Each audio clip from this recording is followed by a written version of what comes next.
Welcome friends, welcome in the today's video. Friends, standard 8th and subject English.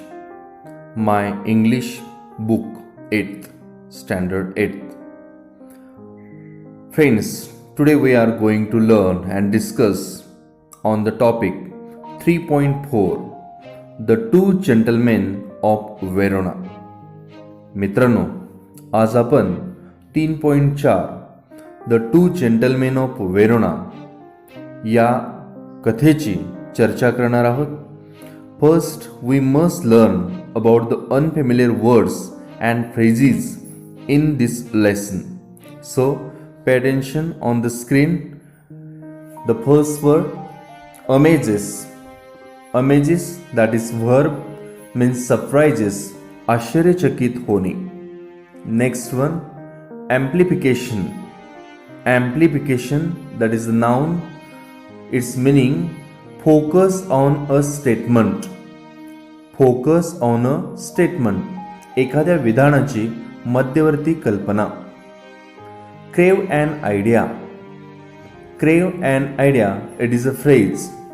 Create or establish an idea. युक्ती करणे. Next one, dedication.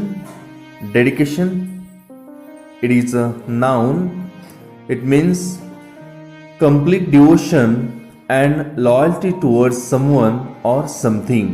Samarpan. Dedication means samarpan. Destroyed, it is a verb. Completely shattered and damaged. उद्ध्वस्त करणे. Destroyed means उद्ध्वस्त करणे. Next one, develop a soft corner for someone. Develop a soft corner for someone. It is a phrase. It means to give someone a special place in the heart. To give someone a special place in the heart. एखाद्याला हृदयामध्ये स्थान देणे किंवा एखाद्याविषयी मनात हळवा कोपरा निर्माण होणे. Next one, distinctly. Distinctly, it is a adverb. It means clearly, स्पष्टपणे. Distinctly means स्पष्टपणे. Next one, eagerness. Eagerness is a noun. Keen interest in knowing or doing something. Eagerness means keen interest in knowing or doing something. उत्कंठा. Earnest, it is adjective. Earnest, sincere, सच्चाई किंवा खरेपणा. Emphasizes, it is a verb. Emphasize. Stress upon, चावर भर देणे. Emphasize means चावर भर देणे. Encounter, it is a verb. Encounter, meet unexpectedly, अचानक समोरासमोर भेट होणे. एन्काउंटर म्हणजे अचानक समोरासमोर भेट होणे. Forbids, it is a verb. Forbids, disallows, मनाई करणे. Grateful, it is a adjective. Grateful, thankful, कृतज्ञ. ग्रेटफुल मीन्स थँकफुल, कृतज्ञ. Heart rending, it is a adjective. Heart rending.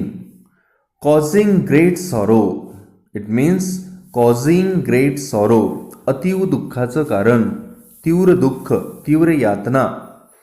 Next one, intimacy. Intimacy, it is noun. Close relationship, जवळीक. Next one, intrude, it is a verb. Intrude, come to a place where one is uninvited. Come to a place where one is uninvited. बोलवल्याशिवाय जाणे, एखाद्या ठिकाणी आगंतुकपणे जाणे, याला आपण intrude असं म्हणू. Intrude असं म्हणू.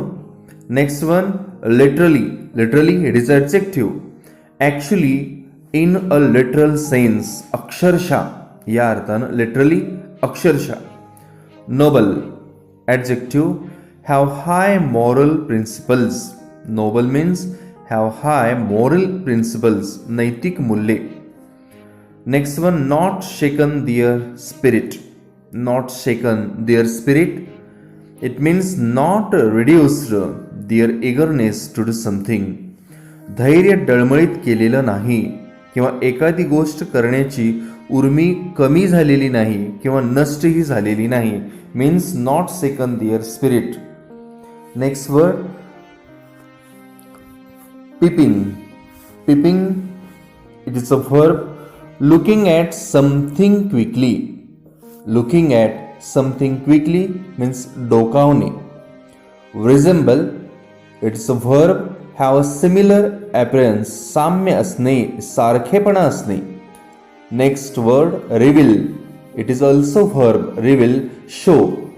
Make known, माहीत करणे किंवा प्रकट करणे या अर्थानं. Next one, satisfy. It is a verb fulfill the need or desire. इच्छापूर्ती करणे. Next word, starve. It is a verb suffer due to extreme hunger. Suffer due to extreme hunger means उपासमार होणे. And subtle, it is adjective subtle, difficult to find out.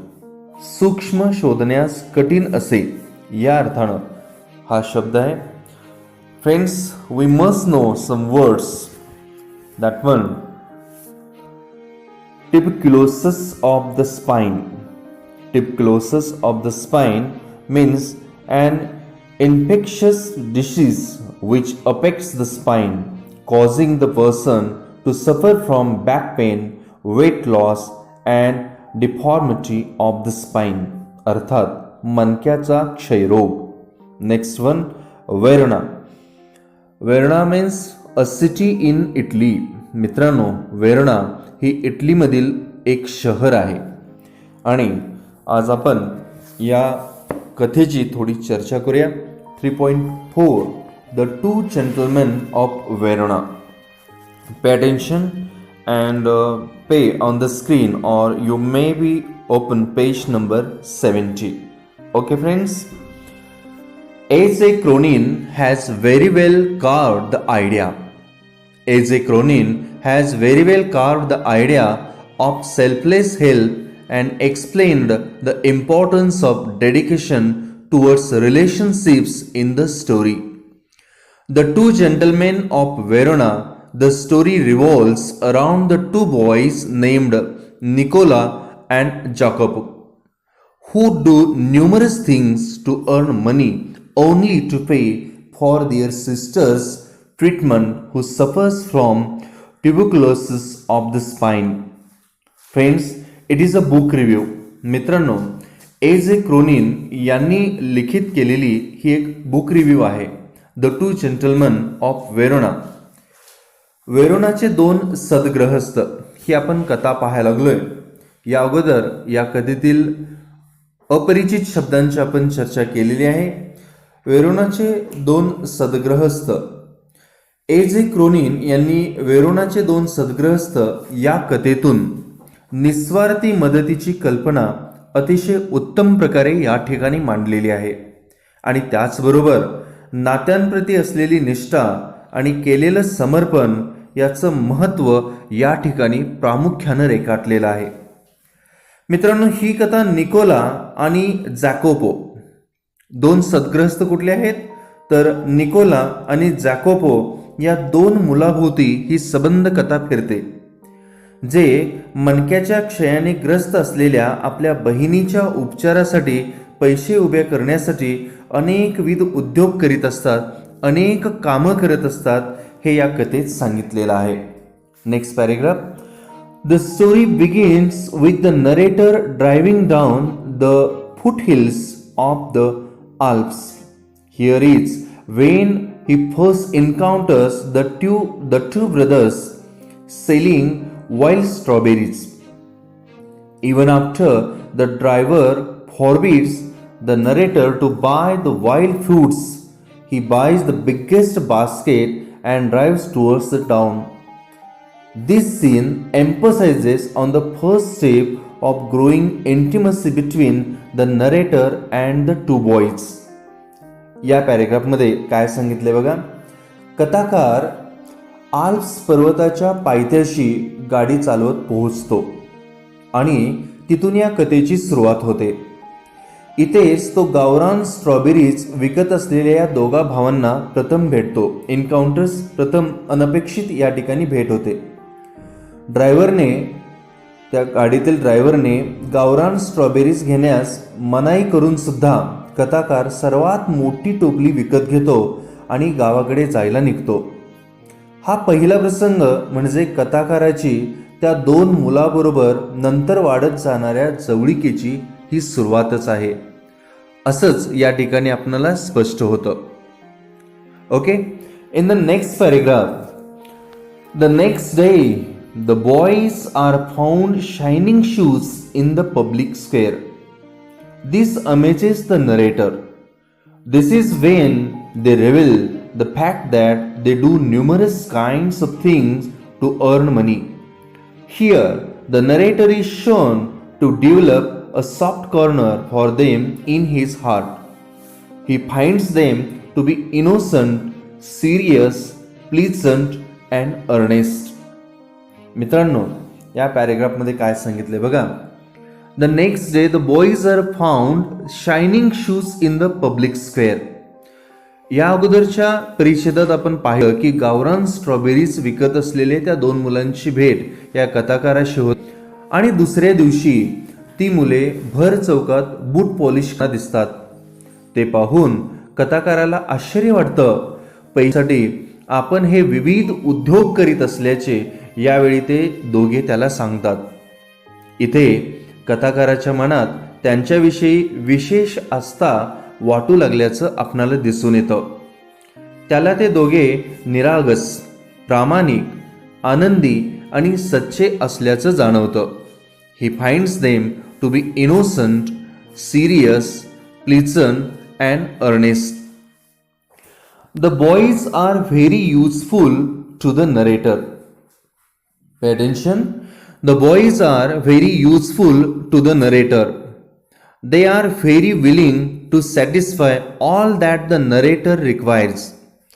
They are also found selling newspapers by the narrator.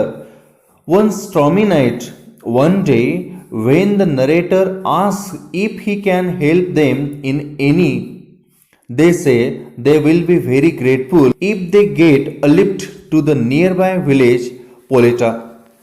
Although it doesn't come in the narrator's way, he takes them there. The boys get down in a building and ask the narrator to wait in a nearby cafe until they return within an hour. या पॅरेग्राफमध्ये काय सांगितलं बघा की या मुलांचा कथाकाराला खूप उपयोगही होतो. त्याला हवी असणारी प्रत्येक गोष्ट करायला ते दोघे आनंदाने तयार असतात. आणि एकदाचा एक प्रसंग या ठिकाणी सांगितलेला आहे. एका वादळी रात्री कथाकाराला ते वर्तमानपत्रे विकतानाही दिसतात. एके दिवशी कथाकार त्यांना कुठली मदत हवी आहे का असे विचारतो. त्यावर ते म्हणतात की त्यांना जवळच्या पोलेटा गावापर्यंत त्याने पोहोचवले तर फार बरे होईल. कथाकाराच्या वाटेवर अर्थात ते गाव येत नव्हते, तरी तो त्यांना तेथे घेऊन जातो. मुले एका इमारतीपाशी उतरतात आणि ते तासाभरात परत येईपर्यंत कथाकाराला जवळच्या कॅफेमध्ये थांबायला सांगतात. आता आपणाला या जवळच्या कॅफेमध्ये थांबायला सांगितलेलं आहे, एक तासभर थांबायला सांगितलेलं आहे म्हटल्यानंतर कथाकारामध्ये एक जिज्ञासू वृत्ती निर्माण होते. का बरं असं सांगितलं असेल आणि या इमारतीमध्ये ही मुलं का गेलेत? मग in the next paragraph, eagerness leads the narrator to follow the boys up to a place which is actually a hospital. Friends, eagerness leads the narrator to follow the boys up to a place which is actually a hospital. On peeping through a room led by a nurse, he realizes that boys are talking to a girl who resembles them. He does not feel like intruding and thus asks the nurse the details about the boys. Friends, pay attention. he does not feel like intruding and thus asks the nurse the details about the boys. This is when the nurse tells him their heart-rending story about their father being killed in a war and their home being destroyed in the war and their sister suffering from tuberculosis. The brothers live in a shelter and literally strive only so that they can pay for their sister's treatment. Friends, कथाकाराची उत्सुकता त्याला या मुलांच्या मागोमाग त्या ठिकाणी घेऊन जाते. ते खरं म्हणजे एक हॉस्पिटल असतं. एका नर्सने दाखवल्यानुसार एका खोलीमध्ये डोकावून पाहिल्यावर त्याच्या लक्षात येतं की ते दोघे त्यांच्यासारख्याच दिसणाऱ्या एका मुलीशी बोलत असतात. न विचारता आत घुसणे त्याला योग्य वाटत नाही. त्यामुळे तो नर्सला त्या मुलांबद्दल माहिती विचारतो. नर्स त्याला त्यांचे वडील युद्धात मारले गेल्याची आणि त्यांचे घर युद्धात उद्ध्वस्त झाल्याची आणि त्यांची बहीण क्षयरोगाने आजारी असल्याची हृदयद्रावक कहाणी सांगते. काय होतं बघा, तिची नर्स असते. In this way, this is when the nurse tells him their heart-rending story about their father being killed in a war and their home being destroyed in the war and the sisters suffering from tuberculosis. हे जेव्हा सगळं ही nurse सांगते की युद्धामध्ये यांचं घर उद्ध्वस्त झालेलं आहे, युद्धामध्ये वडील मारले गेलेले आहेत, त्यामुळे त्यांचं घर उद्ध्वस्त झालेलं आहे, बहीण ही क्षयरोगानं आजारी असल्याची ही हृदयद्रावक कथा सांगते. त्यावेळेला ते दोघे भाऊ एका आडोशाखाली राहत होते आणि आपल्या बहिणीच्या उपचाराचा खर्च करण्यासाठी स्वतः अक्षरशः ते दोघेही भाऊ उपाशी राहत होते.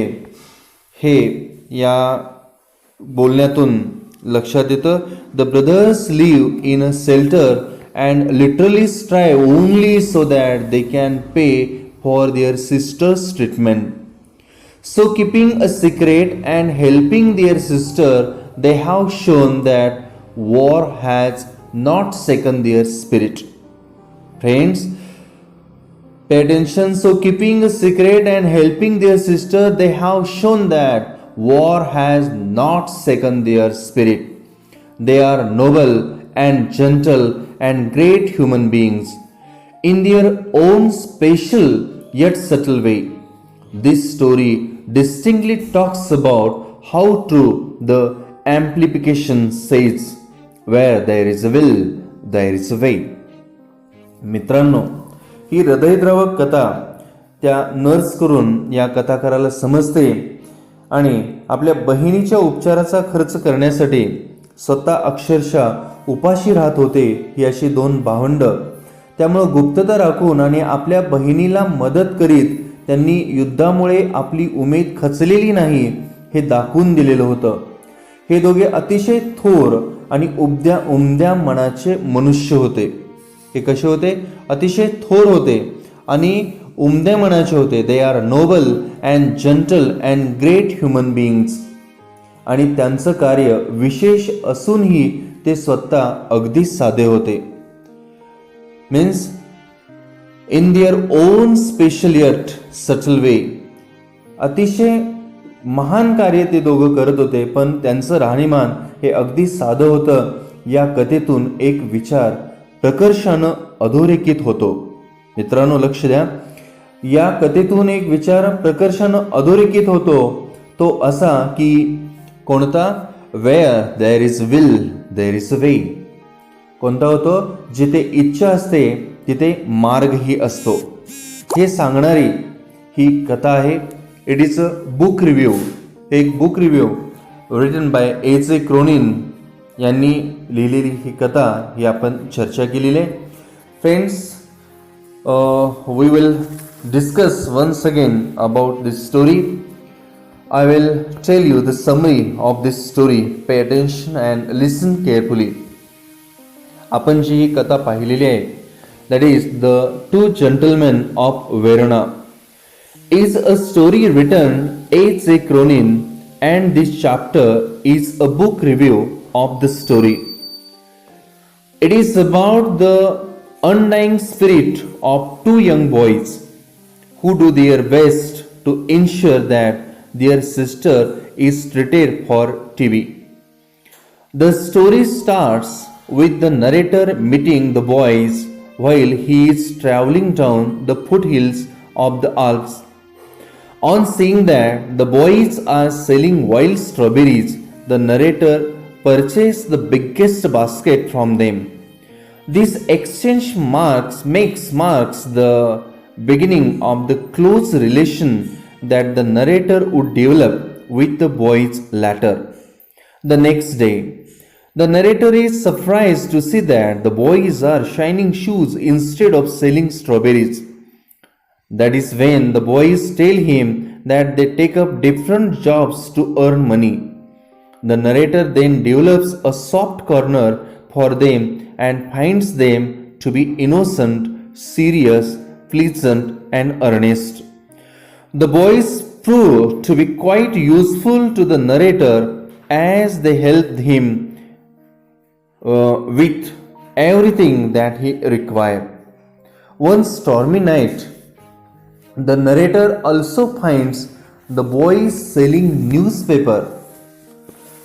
Later, when the narrator asks the boys if he could help them in some way, the boys ask the narrator to give them a lift to a nearby village called Polita. The narrator takes the boys to the Polita even though the village was not on the way of his journey. When the boys get down outside the building, they ask the narrator to wait for them in a cafe as they would be back in an hour. However, the narrator's curiosity leads him to follow the boys into the building, which was a hospital. The narrator sees the boys talking to a girl who looks like them. As he does not wish to disturb them, he asks the nurse about the boys. The nurse tells him that the boys lost their father in the war and that the war has also destroyed their home. As their sister suffers from TB, the boys live in a shelter and strive themselves to keep paying for their sister's treatment.